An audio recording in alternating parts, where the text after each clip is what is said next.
Aleluia, louvado seja o Senhor. Você pode se assentar.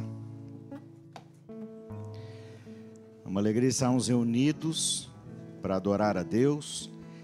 E agora o Senhor nos convida para que a gente possa adorá-lo através da sua palavra. Eu queria convidar você a abrir sua Bíblia em Ageu, capítulo 1. Esse é aquele momento aí da gente mostrar a nossa destreza, né, com a Bíblia. Ageu, capítulo 1, a partir do verso 1. Nós vamos ler dos versos 1 a 11. Nós estamos dando início hoje a uma sequência de mensagens sobre esse pequeno profeta maior, chamado Ageu. E a gente vai fazer a leitura do nosso texto bíblico nessa hora. Ageu, capítulo 1, dos versos de 1 a 11. A palavra de Deus diz assim: No segundo ano do reinado de Dario, no 6º mês, no primeiro dia do mês, por meio do profeta Ageu, a palavra do Senhor veio a Zorobabel, filho de Salatiel, governador de Judá, e a Josué, filho de Josadaque, o sumo sacerdote, dizendo: Assim diz o Senhor dos Exércitos: Esse povo diz: Ainda não chegou o tempo em que a casa do Senhor deve ser reconstruída.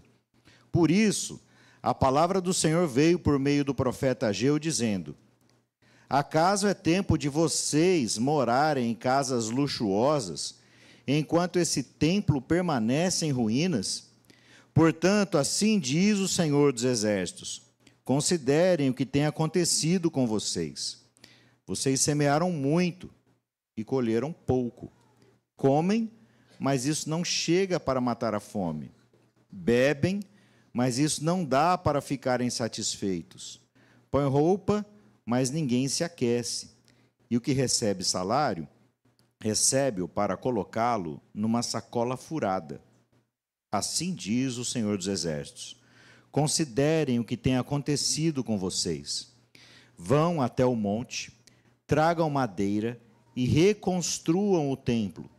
Dele me agradarei e serei glorificado, diz o Senhor. Vocês esperavam que fosse muito, mas o que veio foi pouco. E esse pouco, quando levaram para casa, eu o dissipei com um sopro. Por quê? Pergunta o Senhor dos Exércitos.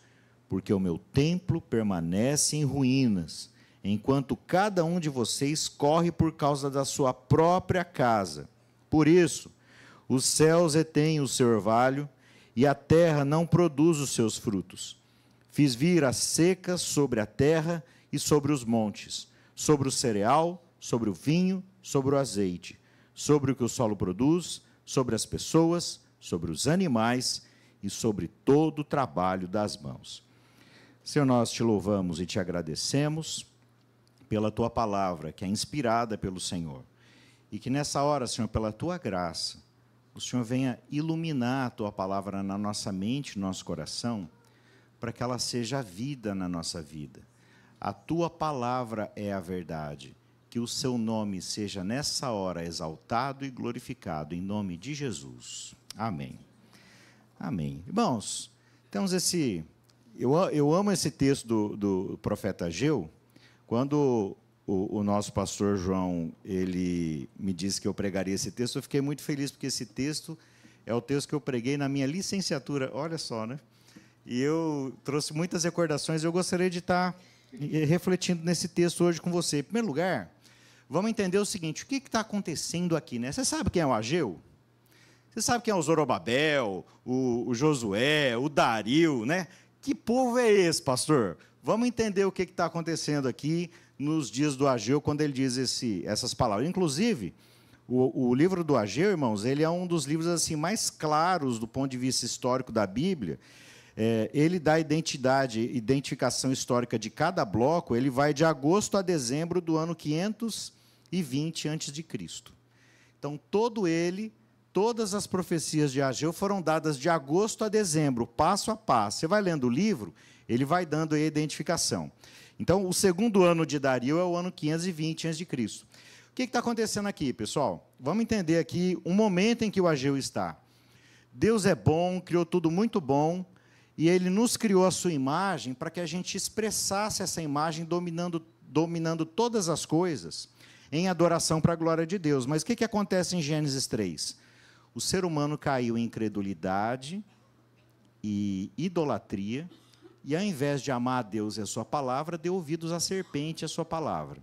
E aí houve o que se costuma chamar de queda. O mal entrou no mundo. Porque o mundo é tão lindo, né? O mundo não é bonito, irmãos? Veja, por exemplo, as praias, as montanhas. A criação é bela. Mas, ao mesmo tempo, a gente sabe que tem alguma coisa muito errada nesse mundo. Tem coisa que não bate. A economia vive uma bagunça, a política, o relacionamento das pessoas, né? Quem não tem problema de relacionamento aqui, diga aleluia. Olha, ouvi um zumbido. Alguém está muito bem, irmãos, mas a maioria tem dificuldade em todas as áreas da vida. Por que isso acontece? Porque a gente entrou em desarmonia com Deus. Porque a idolatria e o pecado entraram na nossa vida e bagunçaram todas as áreas da nossa vida. O pecado bagunçou a nossa relação com Deus, consigo mesmos, com o próximo e com o resto da criação de Deus. Mas Deus é bom, irmãos, ele chamou Abraão para fazer dele uma grande nação, e o objetivo de Deus com Abraão e com Israel era o quê? Fazer uma aliança com esse povo, para que através desse povo, Deus levantasse um povo que adora a Deus, ama a Deus, que vai ser completamente fiel a Deus, e toda a criação de Deus fosse restaurada através de Israel. Deus diz para Abraão: Abraão, através de você, todas as famílias da terra, todas as nações serão abençoadas. Mas aí, irmãos, os descendentes de Abraão foram para o Egito, foram escravizados, o Moisés foi levantado por Deus para libertar o povo da escravidão do Egito, chegaram à terra prometida depois de 40 anos de peregrinação no deserto, se estabeleceram em Canaã, depois veio o período dos juízes, a monarquia, o período de Davi, né, que foi o primeiro ali grande rei de Israel. O primeiro rei foi o Saul, mas Davi é um rei a quem Deus fez promessas. Mas de geração em geração, durante todo o período da monarquia, Deus levantou profetas, e o povo de Israel era um povo idólatra e duro de coração. Deus chamou Israel para um glorioso propósito, mas o povo fracassou miseravelmente. E esse fracasso vai se manifestar quando o reino de Judá ele foi destruído, né? Depois de Salomão, o reino de Israel foi dividido em dois reinos: o reino do norte, Israel, e o reino do sul, Judá. O reino do norte, Israel, que tinha capital Samaria, foi destruído em 722 a.C. pelos assírios. E o reino do sul, Judá, foi destruído em 587. Jerusalém foi destruída, o templo, em 587 a.C. pelos babilônios. E boa parte de Israel foi levada para o Egito, para o exílio, na Babilônia. E aqui em Ageu, irmãos, o que está acontecendo? O Ciro, o imperador persa, dominou a Babilônia e autorizou o pessoal que estava exilado na Babilônia para voltar para a terra de Israel. E o povo volta para a terra de Israel e encontrou uma terra arrasada. E aí Deus chama esse povo para reconstruir a cidade, reconstruir o templo, reconstruir os muros da cidade. Então, o Ageu, ele é um profeta do pós-exílio. Israel já contemplou o fracasso o fracasso que eles tiveram diante do chamado de Deus. Às vezes, irmãos, a gente precisa reconhecer que nós não somos bons o suficiente e que nós cometemos erros e nós fracassamos muitas vezes. Todos nós cometemos erros. Isso não é desculpa para errar, tá? Isso é uma constatação. E Ageu, ele viu toda a tragédia da derrota de Israel no exílio da Babilônia, e agora Ageu é um profeta que está ali no pós-exílio, na terra de Israel, e eles têm essa missão de reconstruir uma nação destruída. E, especificamente, o tema do Ageu é o templo, e o templo na Bíblia é muito importante também para a gente entender. Quando a gente fala hoje de templo, irmãos, a gente não tem ideia do que seja templo na Bíblia. Nós evangélicos, costumamos chamar a igreja de templo, tá? É teologicamente errado, tá, irmãos? Não estou falando para você não chamar, eu chamo também, mas é uma questão de cultura, não é Bíblia, não é doutrina. Porque o templo, na Bíblia, é um local em que Deus manifesta 3 P's. Quem fez o curso de Bíblia aí, ano passado, tá? Pode resgatar aí na memória. Templo na Bíblia são 3 P's. Presença de Deus, poder de Deus e perdão de Deus. Quando Deus tira Israel do Egito, da escravidão do Egito, Deus manda Moisés construir o tabernáculo. E o que é o tabernáculo? O tabernáculo, você lê o Êxodo capítulo 40, como é que Êxodo termina? Com o tabernáculo construindo e a Shekinah, a glória de Deus se manifestando no tabernáculo. Ou seja, o tabernáculo e depois o templo de Jerusalém, que vai ser edificado por Salomão, é um local de presença de Deus. Outra coisa, é lugar de perdão de Deus. Os sacrifícios pelos pecados só podiam ser realizados no templo de Jerusalém. Então lá, quando as pessoas iam peregrinar para Jerusalém, na época do templo ou na época do tabernáculo, eles faziam seus sacrifícios para, entre outras coisas, para que os pecados fossem perdoados, faziam sacrifício para que a adoração fosse aceita, faziam sacrifício para expressar a Deus a gratidão, tá? E o templo também expressa o poder de Deus. Lá no Santo dos Santos tinha a Arca da Aliança, e no Antigo Israel, por exemplo, você vai ler isso no livro de Josué ou de Juízes, sempre que Israel ia para a guerra e a Arca da Aliança ia junto, eles tinham certeza que eles iam vencer. Porque eles não venciam porque eles eram bons. Eles venciam porque o poder de Deus, Deus batalhava a favor de Israel. Então, o templo, irmãos, repete comigo, o templo, no Antigo Testamento, é o local que conecta a terra e o céu. É o único lugar no mundo, irmãos. No Antigo Testamento, na concepção do Antigo Testamento, o templo é um lugar único, porque é ali que Deus ordenou que Ele iria manifestar a sua presença, o seu poder e o seu perdão. E o que acontece, irmãos? Aconteceu uma tragédia que a gente não tem condição de mensurar. Quando os babilônios invadiram Jerusalém e destruíram o templo, irmãos, aquilo foi uma crise tão profunda, a gente não tem dimensão para entender o que é esse negócio. É como se o que ligava a terra e o céu, a ponte que ligava a terra e o céu foi quebrada. É como se a gente tivesse perdido o local de conexão do céu e da terra. E o templo, ele é muito mais importante do que um prédio de igreja, tá, irmãos? Prédio de igreja não tem nada a ver com essa realidade aqui que a gente está falando. Então, o templo era o ponto de conexão entre o céu e a terra, onde Deus manifestava presença, poder e perdão. E aqui, irmãos, vamos ler novamente o verso 1? No 2º ano do reinado de Dario, no 6º mês, no 1º dia do mês, por meio do profeta Ageu, a palavra do Senhor veio a Zorobabel, filho de Salatiel, governador de Judá, e a Josué, filho de Josadaque, o sumo sacerdote, dizendo... A palavra que o Ageu ele traz é destinada a 2 homens, tá? Zorobabel e Josué. Daqui a pouco a gente vai falar melhor sobre eles, vocês vão entender por que eles são importantes aqui no texto. Mas o Zorobabel, ele era descendente de Davi e era governador naquele momento, porque não tinha mais rei em Israel. A monarquia acabou com a destruição de Jerusalém. Tá? Uma vez que Jerusalém ali foi destruída, o templo, aquele é o momento do fim da monarquia em Israel. A partir dali, Israel não é mais uma nação soberana, mas passou a ser um povo dominado por povos pagãos e idólatras. O Dario era um homem que não cria no Deus de Israel, era um imperador pagão, e ele estava dominando sobre Israel. Verso 2.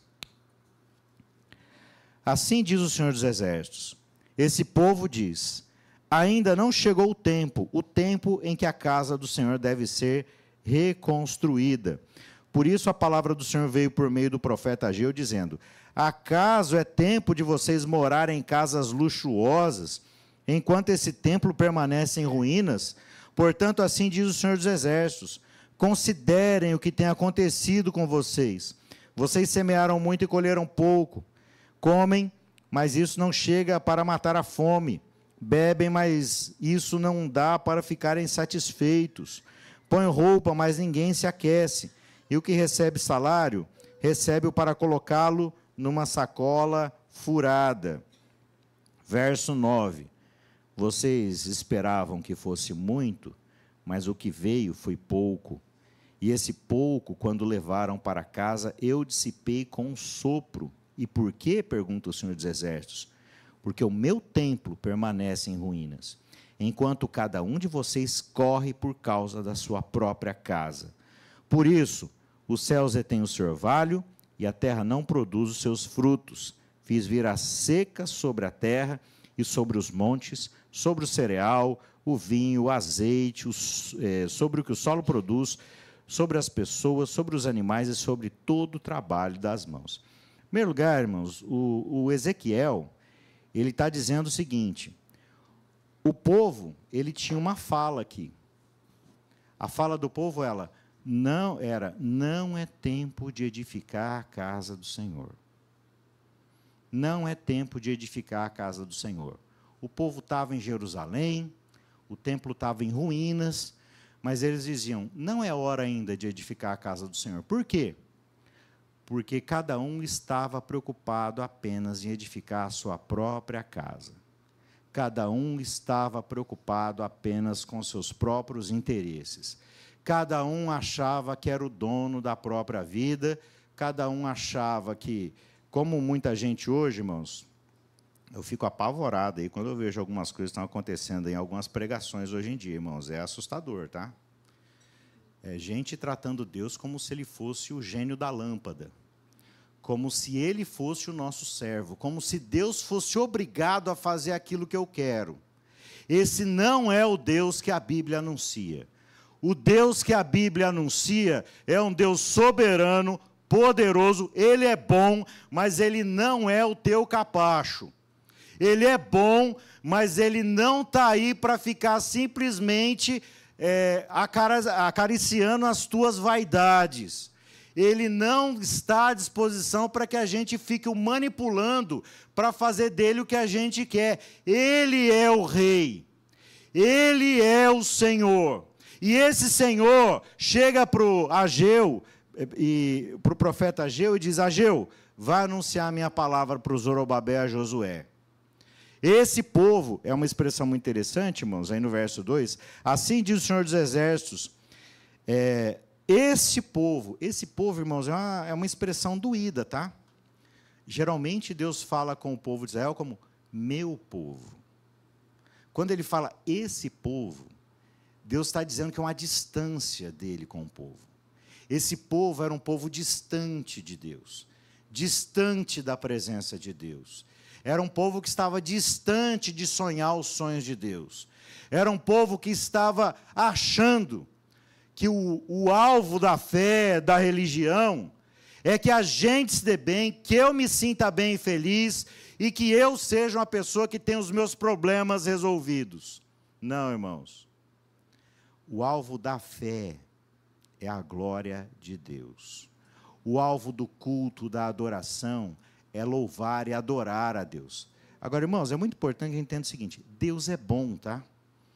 Deus é bom, Deus é generoso, Deus é gracioso, mas não coloca o carro na frente do boi, tá? Deus é bom, ele é gracioso. Deus,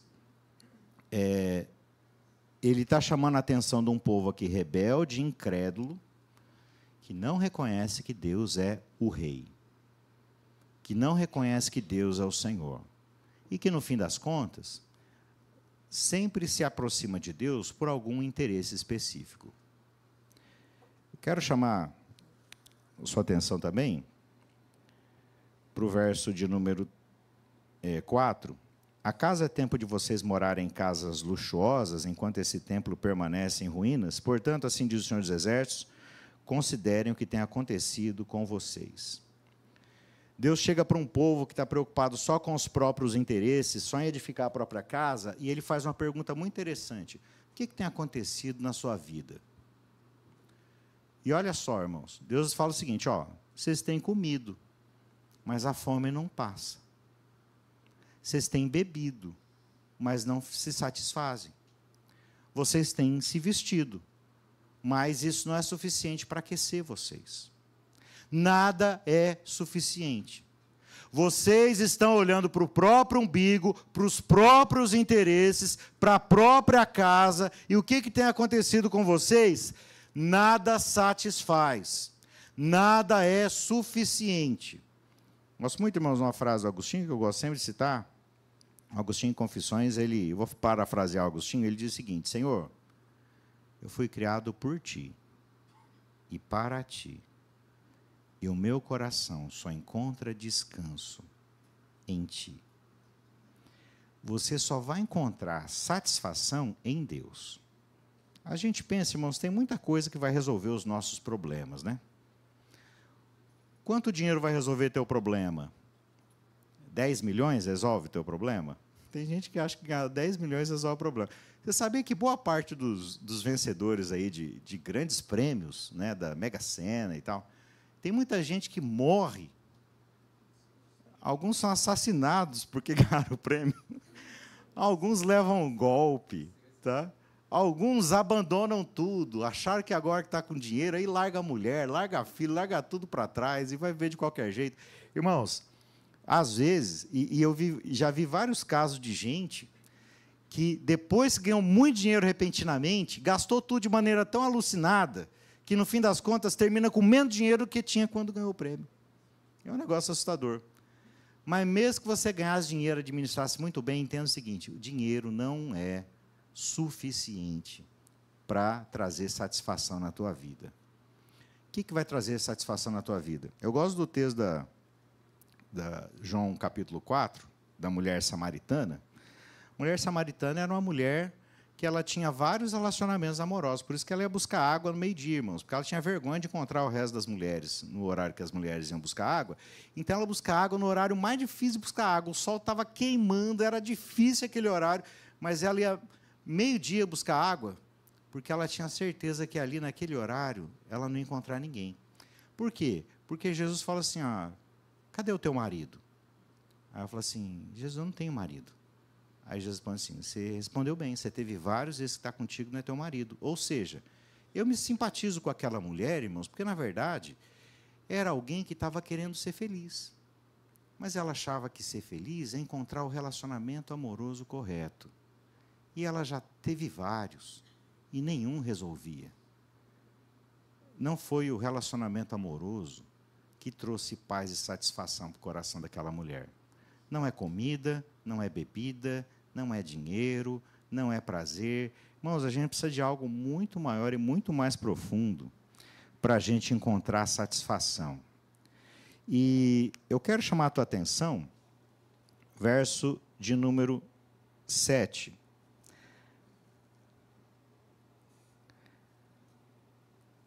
Assim diz o Senhor dos Exércitos: considerem o que tem acontecido com vocês. Vão até o monte, tragam madeira e reconstruam o templo. Dele me alegrarei e serei glorificado, diz o Senhor. Olha que interessante, irmãos. Esse aqui é o centro do nosso bloco, tá? Esse verso 7. Ele é o centro que vai amarrar todas as coisas. Vão até o monte, tragam madeira e reconstruam o templo. Deus está dizendo o seguinte: a hora é agora. Repete comigo: a hora é agora. Esse povo diz: não é hora, não é tempo de edificar a casa do Senhor. É tempo de edificar a própria casa, casas luxuosas, casas em que há conforto. E o Senhor diz: não, é hora de edificar a casa do Senhor. É hora de edificar o templo. E aqui, irmãos, para a gente entender o que Deus está falando, para a gente não entender coisa errada, tá? Porque achei muito curiosa aí a leitura bíblica na hora dos dízimos, da oferta da viúva pobre. Se você ler lá no Evangelho novamente, vai perceber que o texto antes e o texto que vem depois, o texto que vem logo na sequência é a purificação do templo e o anúncio da destruição do templo, irmãos. Sabe o que a oferta da viúva pobre ela anuncia? Ela anuncia que, de fato, que aquela mulher, ela deu muito mais do que todo mundo, porque ela não deu do que sobrava, ela entregou todo o seu sustento como oferta. Mas revela também outra coisa, irmãos. O templo não deveria ser um local em que as pessoas são exploradas para entregar todo o seu sustento e depois passar necessidade. O templo deveria ser espaço para adoração e para a glória de Deus, onde quem é pobre, como aquela viúva, estaria sendo assistido e cuidado, e não ser um instrumento de roubo, um instrumento de assalto na vida das pessoas. O templo não deveria existir para esse tipo de finalidade. Irmãos, a gente vê cada barbaridade, tá? Recentemente aí vi um pseudo-pastor dizendo que agora, olha que negocião que você vai fazer com Deus. Antes de você morrer, faz um testamento para a igreja. Para que acumular tesouros nessa vida, né? Acumula no céu, dá todos os seus imóveis, faz lá teu testamento e manda tudo para a igreja. Irmãos, tenha santa paciência, tá? Tenha santa paciência. Agora, quer dar uma oferta para o Senhor, que Deus te abençoe. Mas a fé não pode ser instrumentalizada para explorar e para arrancar dinheiro das pessoas. Não é para isso que a fé existe, tá? Então, o que Deus quer dizer com edificar o templo, irmãos? Eu quero fazer algumas leituras breves com vocês. Em primeiro lugar, abre aí sua Bíblia em 2 Samuel, capítulo 7, que é um texto que também tem relação com casa do Senhor e edificar a casa do Senhor. 2 Samuel, capítulo 7, a partir do verso 1. Olha que interessante, irmãos. Presta atenção na atitude do Davi e presta atenção na atitude de Deus. 2 Samuel, capítulo 7, a partir do verso 1. E aconteceu que, quando o rei Davi já morava em seu palácio, pois o Senhor lhe tinha dado descanso de todos os seus inimigos ao redor, o rei disse ao profeta Natã: veja, estou morando num palácio feito de cedro, mas a arca de Deus se encontra numa tenda. Olha que interessante, irmãos, o Davi, ele faz o seguinte raciocínio: não está certo. Ok, eu sou o rei, eu tenho um palácio, mas se eu sou um rei e moro num palácio, como é que a arca da aliança de Deus, que é aquela arca que ficava lá no Santo dos Santos do tabernáculo e depois do templo, como é que essa arca que representa o poder, a presença e o perdão de Deus, como é que ela está numa barraca, numa tenda? Não está certo. Aí o Davi, irmãos, teve a seguinte ideia: se eu que sou rei moro no palácio, Deus deveria morar numa instalação muito melhor, ou seja, aquela arca, aquela presença de Deus precisava estar muito melhor instalada. Verso 3. Então Natã disse ao rei: vai e faça tudo o que estiver no seu coração, pois o Senhor está com você. Ó, cuidado com a mensagem coach, tá, irmãos? O Natã aqui, irmãos, até o profeta Natã deu uma profetada coach aqui, tá? Ele falou assim: ó, ouve o que o teu coração fala e está tudo certo. Cuidado. Jeremias 17, irmãos, diz o seguinte: enganoso é o coração mais do que todas as coisas e desesperadamente corrupto. Eu não quero ofender você, tá? Mas a Bíblia diz que o teu coração não é corrupto, ele é desesperadamente corrupto. Ele chega a tremer de tão corrupto, tá? Tanta vontade de fazer bobagem, tá? Cuidado, não ouça o teu coração, tá? Seja a paz de Cristo e não atua o árbitro no teu coração, tá? Ouça a palavra de Deus e esteja atento, sensível ao que Deus continua testificando em nós pelo Espírito Santo. Cuidado esse negócio de ouvir o coração, tá? Verso 4. Porém, naquela mesma noite, a palavra do Senhor veio a Natã, dizendo: vai, diga ao meu servo Davi, assim diz o Senhor: você quer edificar um templo para minha habitação? Desde o dia em que tirei os filhos de Israel do Egito até o dia de hoje, não habitei em nenhum templo, mas tenho andado em tenda, em tabernáculo. Em todos os lugares em que andei com todos os filhos de Israel, acaso falei alguma palavra com qualquer das suas tribos, a quem mandei apacentar o meu povo de Israel, dizendo: por que vocês não construíram um templo de cedro para mim? Ó, curioso, irmãos. Primeiro Deus dá uma chapuletada no Natã, falou assim: Natã, que profetada que você deu, hein, meu filho? Volta lá e esse negócio de vai, rei, faz tudo o que o seu coração deseja, tem nada a ver com esse negócio. Você vai voltar e falar assim, ó, verso 8. Agora diga ao meu servo Davi: assim diz o Senhor dos Exércitos: eu tirei você das pastagens e do trabalho de andar atrás das ovelhas, para que fosse príncipe sobre meu povo, sobre Israel. Estive com você por onde quer que você andou e eliminei todos os seus inimigos diante de você. Engrandecerei o seu nome, como só os grandes têm na terra. Prepararei um lugar para o meu povo, para Israel, e o plantarei para que habite no seu lugar e não seja mais perturbado. E jamais os filhos da perversidade o afligirão, como no passado, desde um dia em que mandei que houvesse juízes sobre o meu povo de Israel. Eu lhe darei descanso de todos os seus inimigos. O Senhor também lhe faz saber que o Senhor fará uma casa para você. Presta atenção. Que curioso. Na sequência, tem um pouquinho mais, mas Deus vai dizer o seguinte: Davi, não é você que vai edificar uma casa para mim. Eu é que vou edificar a tua casa. Está claro, irmãos? Mas onde isso tudo começou? Tudo começou com Davi querendo glorificar a Deus, honrar a Deus e edificar uma casa para Deus. Repete comigo: eu jamais vou conseguir fazer por Deus mais do que Ele faz por mim. Entenda isso. Você nunca vai fazer mais por Deus do que Ele já fez por você. O Davi, ele entendeu de maneira muito correta o seguinte: não é coerente eu viver num palácio e Deus tem uma tenda. E Deus diz o seguinte: ok, Davi, mas não é você que vai construir a casa para mim. É o contrário. Eu vou construir uma casa para você. Irmãos, quando a gente se atenta ao interesse de Deus, Ele se atenta ao teu interesse. Quando você sonha os sonhos de Deus, é Ele que vai sonhar os seus, Ele que vai cuidar de ti. Quando você se importa e se dedica àquilo que é vontade de Deus, Ele é que vai cuidar da sua vida e é Ele que vai renovar todas as coisas.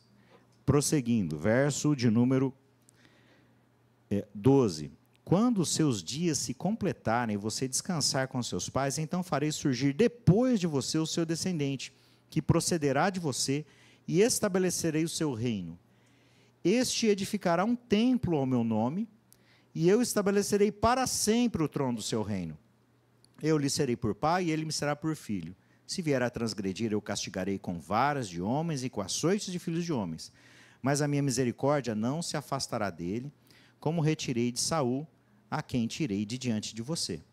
Quanto a você, a sua casa e o seu reino serão firmados para sempre diante de mim. Vou repetir. Verso 16. Quanto a você, a sua casa e o seu reino serão firmados para sempre diante de mim.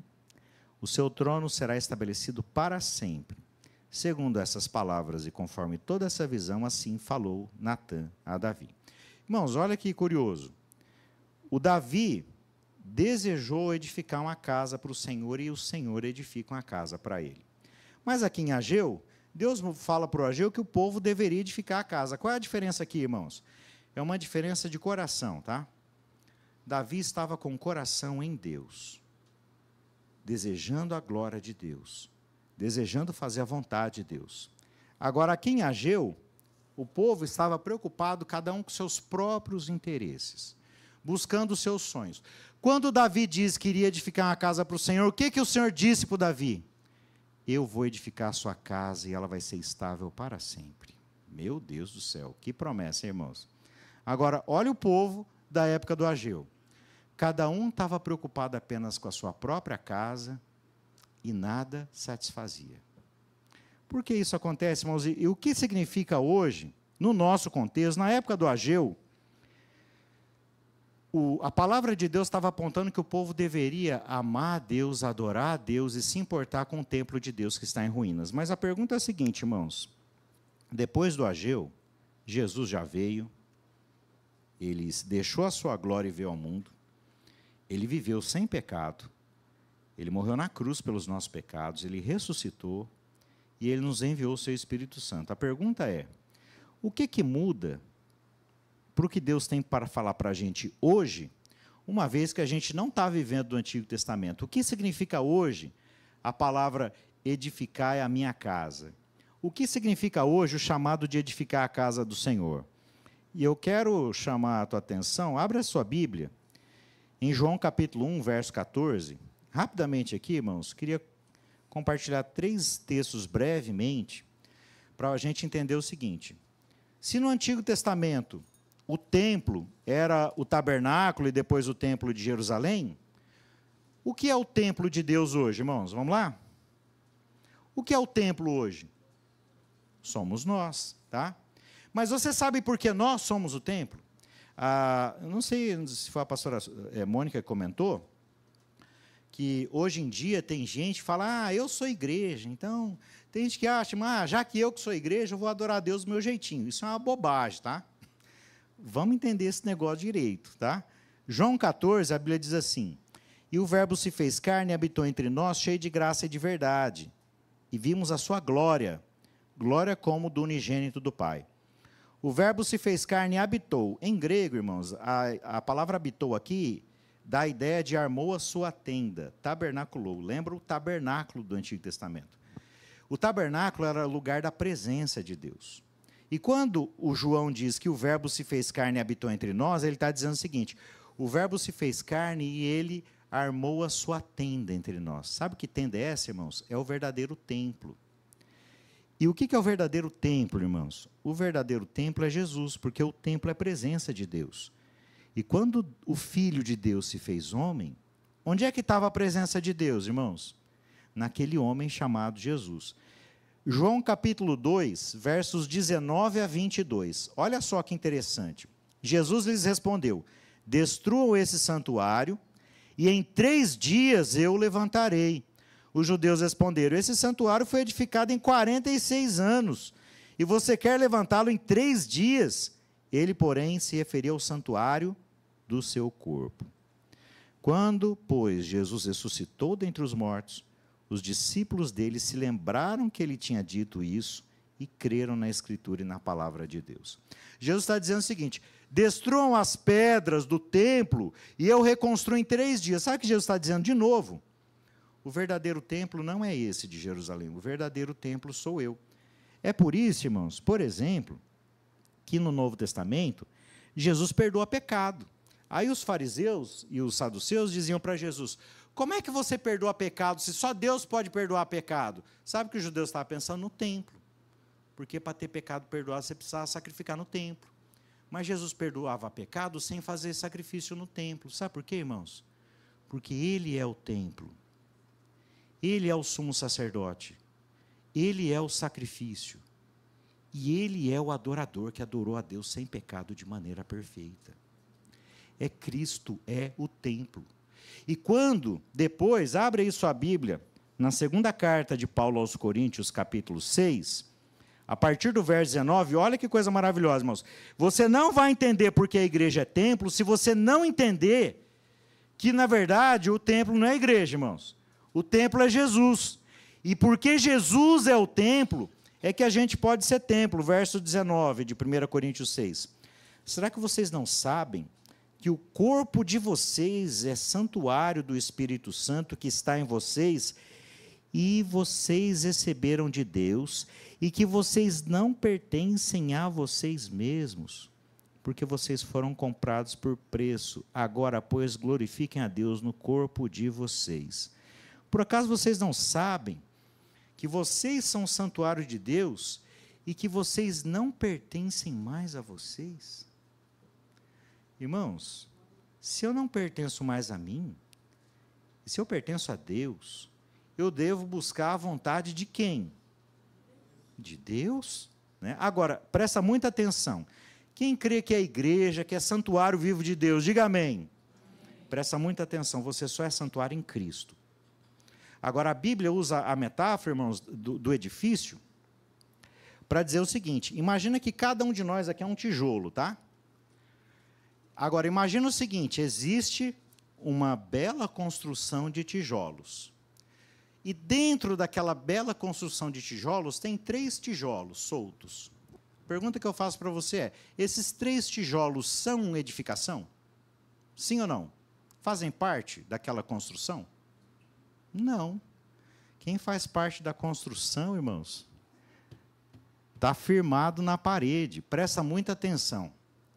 Você não é igreja sozinho. Você não é igreja avulso. Aliás, quem passar dentro dessa construção de tijolos, encontrar os 3 tijolos, de repente, se for maldoso, pode até pegar o tijolo e jogar contra a janela. Tá? Ou seja, ele pode se levantar contra a edificação. Apesar de estar lá dentro, ele não está entranhado, ele não faz parte, ele não está conectado, ele não está em comunhão. Então, presta atenção em nome de Jesus. Você não é igreja avulso. Você não é igreja sozinho. Para ser igreja, você precisa estar conectado com os demais tijolos. Vocês precisam estar em vínculo de comunhão, de unidade. E o vínculo de toda a unidade da igreja é a graça de Deus em Cristo mediante a presença poderosa do Espírito Santo. É o Espírito Santo que nos conecta com Deus, que nos renova de dentro para fora. Não existe, irmãos, esse negócio de desigrejado achar que é igreja, tá? Quer dizer, existe, tá? Mas não é. Se tem um movimento esquisito, irmãos, é desigrejado, tá? O sujeito está desconectado. Ah, mas CNPJ não salva, pastor. É verdade. CNPJ não salva. Quem salva é Deus, que chama a mim e a você para fazer parte de um corpo vivo que tem comunhão, que anda junto para a glória de Deus. Então, irmãos, presta muita atenção. O que é o templo hoje? Não sou eu. O templo somos nós em Cristo. Tá? Somente em Cristo. Sem Cristo você não é templo. Agora, você acha que Jesus está chamando você para ficar vagando por aí sozinho, sem ter comunhão com seus irmãos? Como é que você vai ser igreja se Jesus ordenou celebrar a ceia? Você vai celebrar a ceia sozinho lá no teu quarto? Jesus ordenou os seus discípulos a fazerem discípulos e a batizá-los. Você vai batizar alguém sozinho? Você não evangeliza, não discipula, não está congregando, não tem unidade entre os teus irmãos. A Bíblia fala de ordenação de oficiais, de diáconos, por imposição de mãos, de presbítero, por imposição de mãos, pastores, por imposição de mãos. Existe ministério ordenado em desigrejado, irmãos? Não existe. Então entenda, em nome de Jesus, que segundo a palavra de Deus, você só é igreja, só é povo de Deus, você só é templo conectado com Jesus. E se você está conectado com Jesus, o Espírito Santo vai te conduzir para a comunhão do corpo, e não para viver avulso, sozinho, aí, achando que as coisas são do teu jeitinho. Sabe por quê, irmãos? Porque a gente é muito egoísta, a gente acha que o nosso umbigo é o centro do universo, e tudo que importa é o que acontece comigo. Não é, tá? Deus ama você. Ele se importa com você. Ele quer teu bem, e Ele trabalha para o teu bem. Mas você precisa entender que o rei é Ele. E quando você o ama e se rende a Ele, Ele é que vai cuidar dos teus interesses. Procura edificar a casa do Senhor, e o Senhor é que vai edificar a tua casa. Cuida dos interesses de Deus, e Ele é que vai cuidar dos teus interesses. Então, irmãos, nesse sentido, edificar a casa do Senhor, 2 Coríntios capítulo 6, está falando em, dá uma olhada no verso 20, porque vocês foram comprados por preço, agora, pois, glorifiquem a Deus no corpo de vocês. Aqui não é metáfora não, tá, irmãos? Ah, é no corpo, né? Então é no corpo de Cristo também, tá? Mas o apóstolo Paulo, antes ele estava falando de imoralidade sexual. Então, glorificar a Deus é no corpo, significa na vida inteira. Irmãos, no Antigo Testamento, a adoração era lá no tabernáculo, no templo. Mas hoje, Jesus, que é o verdadeiro templo, viveu por você. Ele já morreu por você. Ele ressuscitou por você. Ele enviou o seu Espírito Santo para habitar em você. E uma vez que o Espírito dele habita em você, você precisa glorificar a Deus no teu corpo. Sabe o que significa? Significa que o local da adoração é todo lugar. Porque o templo, você, ou melhor, nós somos o templo. Isso significa que você é aquele tijolinho santo, bendito e abençoado, que onde você passar, você deve adorar a Deus. Onde quer que você esteja, você deve estar adorando a Deus. Quer você coma, beba ou faça qualquer outra coisa, você tem que fazer tudo para a glória de Deus. Edificar o templo, irmãos, é entender que a adoração está em absolutamente todas as áreas da vida. E não só no domingo de manhã. Daqui a pouco a gente vai embora, tá? E quando você for embora, você precisa entender, em nome de Jesus, que o culto não acabou. O culto público terminou. Mas a adoração em espírito e em verdade, ela continua. E edificar a casa do Senhor significa, irmãos, que você deve glorificar a Deus em todas as áreas da tua vida o tempo todo. Quem consegue glorificar a Deus com perfeição o tempo todo, diga aleluia. Esse é um silêncio bendito, irmãos, graças a Deus, ninguém falou nada. Às vezes eu me arrisco aqui, vai que algum desavisado fala alguma coisa. Mas é o seguinte, irmão, a gente tem que ter essa consciência. Eu não consigo adorar a Deus de maneira perfeita como Jesus. Mas isso não é desculpa para não continuar tentando. Isso não é desculpa para não prosseguir buscando. E a graça de Deus cobre as nossas imperfeições. Recentemente a gente teve uma sequência de mensagens aí sobre o Jonas, né? Vou confessar um negócio para vocês. O Jonas é um dos meus profetas preferidos. Eu gosto de Jonas. Sabe por que eu gosto de Jonas? Porque se aquele sujeitinho sem vergonha, que foi chamado para Nínive, mas pagou passagem para ir para Tarsis, se aquele sujeitinho sem vergonha que entrou no barco, estava lá dormindo enquanto o mundo estava acabando lá em tempestade, alienado, os pagãos falando, rapaz, ora aí para o teu Deus, vai que o negócio funciona. O homem era profeta. E os ímpios chamando o sujeito para orar, e ele não orou, tá? Falou assim, quem é você? Eu sou, meu nome é Jonas, eu sou o hebreu, e eu creio no Deus que fez o céu, a terra e o mar. Rapaz, aqueles marinheiros ficaram todos desesperados assim, nunca vi um Deus desse, a gente tem Deus para trazer a pessoa amada em 3 dias, né? A gente tem Deus para ganhar dinheiro, mas um Deus que criou o céu, a terra e o mar, rapaz, nunca vi um Deus desse. E o João falou assim, me joga no mar. E os marinheiros não jogaram, irmãos, porque tinha compaixão do Jonas. Aqueles ímpios, idólatras, tinham mais coração que o Jonas. Aí, quando viram que a vaca ia para o brejo de qualquer jeito, jogaram o Jonas. Vai todo mundo morrer mesmo? Vamos jogar esse Jonas no mar? Vai que, né? E a tempestade passa, irmãos. Aí, um grande peixe engole e ele só vai orar, irmãos, no fundo do poço. Não é nem no fundo do poço, irmãos. No fundo, não tem buraco mais fundo para descer que o fundo do oceano. O Jonas era um profeta sem vergonha. Enquanto os marinheiros já estavam orando no barco, ele orou no fundo do mar. Aí o peixe vomita o Jonas na praia. E Deus falou assim, Jonas, vamos começar de novo? Vai para Nínive. Nínive era cidade para 3 dias de percorrer, ele andou 1 dia. Ele pregou mal e porcamente, sem vontade. Sabe quando você faz negócio amarrado? É o Jonas. E sabe o que acontece com Jonas, irmãos? Graça. Completamente graça. A graça de Deus não é inaugurada no Novo Testamento, irmãos. Toda a Bíblia é graça. No Novo Testamento há a plenitude da graça em Cristo Jesus. E esse Deus que teve misericórdia do Jonas, isso traz consolo no meu coração, irmãos. Tem jeito para mim. Se teve para o Jonas, se teve jeito para o Jonas, eu sou um pastor consolado pela Escritura. Eu falo assim, Deus, não é porque eu mereço, porque eu não mereço. É porque a glória é tua. O reino é teu. A minha vida é tua, porque o Senhor me comprou por preço.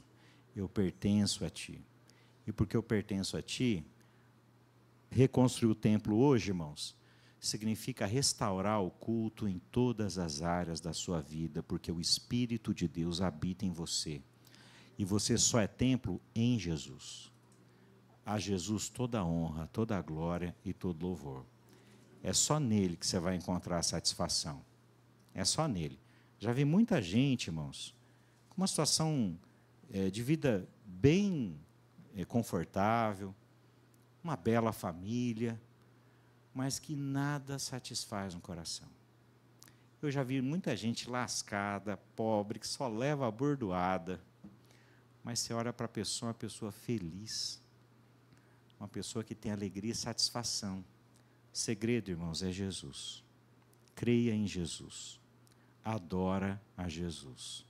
Sirva a Jesus. Busque em primeiro lugar o seu reino e a sua justiça. e todas as demais coisas serão acrescentadas. Santifica a Deus no teu corpo. Onde você estiver, irmão, irmã, você precisa lembrar o seguinte: quem crê que faz parte aí desse edifício chamado Corpo de Cristo Igreja, diga amém. Então, o teu corpo é santuário do Espírito Santo. Onde é que você tem levado o santuário do Espírito Santo para passear, hein, irmãos? Olha aí, cuidado aí com esse negócio, hein? Onde é que você tem levado o Espírito Santo que habita em você para passear? Queria orar com você. Vamos orar? A hora é agora, irmãos. A hora é agora. Um dia eu vou fazer a vontade de Deus. Um dia eu vou me dedicar a Deus. Deus diz, o tempo é agora. O tempo de edificar a casa do Senhor é agora. O dia de crer nele, confiar nele, se render a ele é hoje. É agora. Eu queria orar com você. Senhor, queremos te agradecer pela tua palavra. Tua palavra que faz um chamado a todos nós. Edifiquem a casa do Senhor. E, Senhor, nós te louvamos porque nós somos casa do Senhor. Não é porque a gente mereça, Senhor. Eu não mereço, Senhor. Eu sei que eu não mereço, Senhor. Eu sei, Senhor, que por mais que eu me esforce, quantas vezes, Senhor, eu falho e eu contemplo muitas vezes a imperfeição e o fracasso. Senhor, mas eu te louvo, porque em Cristo, mesmo imperfeito, o Senhor me ama, o Senhor me perdoa, o Senhor me acolhe, e o Senhor me aceita. E não apenas a mim, Senhor, mas eu sei que essa é a verdade sobre cada um dos meus irmãos e irmãs. O Senhor nos faz santuário do Senhor, habitação do Teu Espírito, e por isso a gente deve glorificar o Senhor no nosso corpo, em todas as áreas da nossa vida. E nessa hora, Senhor, nós nos colocamos diante de Ti e Te pedimos a Tua graça para que o Senhor nos ajude, porque todo dia, todos nós precisamos da Tua graça, da Tua misericórdia, da Tua paciência e do Teu amor. Nós reconhecemos, Senhor, que somos imperfeitos, mas não queremos usar isso como desculpa para viver uma vida sem fé, sem consagração, sem dedicação ao Senhor. Tem misericórdia de nós, Senhor, porque onde o pecado foi grande, a graça foi maior. E que a Tua graça, no poder do Teu Espírito Santo, venha renovar nossa mente e nosso coração. Venha levantar Teu povo, Senhor. Um povo que Te ama de todo o coração. Um povo que Te adora. Um povo que tem um coração semelhante ao de Davi, que estava mais preocupado em edificar uma casa para o Senhor do que para si próprio. E nós Te louvamos, Senhor, porque a gente sabe que a gente nunca pode dar para o Senhor mais do que o Senhor nos dá. E a gente sabe, Senhor, que tudo aquilo que a gente já fez é tão pequeno diante de tudo que o Senhor já fez e continua fazendo para a gente. Por isso, Senhor, a gente quer Te amar e Te servir, não porque a gente queira receber algo em troca, porque, Senhor, a gente já recebeu, e a gente já tem recebido. O Senhor nos dá um coração generoso e grato, que Te ama e Te adora, porque o Senhor nos amou primeiro, e é por isso que a gente Te ama. O Senhor nos amou, nos acolheu, nos recebeu, e é por isso que nós Te amamos, Senhor. Nos ajuda, Senhor. Nós somos completamente dependentes do Senhor. Que o Senhor nos abençoe e nos renove, e à medida, Senhor, que a gente se rende à Tua vontade, que a gente busca a Tua face, Senhor, nos dá um coração satisfeito no Senhor, que tenha alegria, tenha satisfação, tenha contentamento em Ti. E nos abençoa, Senhor, para que sejamos um belo edifício, um edifício formado pelo melhor de todos os arquitetos, que é o Senhor. O Senhor não é apenas o arquiteto, o Senhor é o construtor de cada átomo da Tua igreja. Obrigado pelo privilégio de sermos Teu povo, de sermos Tua igreja, de sermos santuário do Teu Espírito Santo, e pelo chamado do Senhor de adorá-lo em todas as áreas da nossa vida para a Tua glória, em nome de Jesus. Amém. Meu irmão, minha irmã, que Deus te abençoe. Edifica a casa do Senhor. Creia no Senhor. Ama o Senhor. E busca a vontade do Senhor em todas as áreas da sua vida. Que Deus nos abençoe em nome de Jesus. Recebam a bênção e que a graça maravilhosa do nosso Senhor Jesus Cristo, que o amor de Deus, o nosso Pai, que a comunhão, a consolação, a alegria e o poder que é no Espírito Santo de Deus seja sobre cada um dos irmãos, das irmãs, de geração em geração, hoje e sempre. Amém. Que Deus te abençoe, uma ótima e abençoada semana, em nome de Jesus.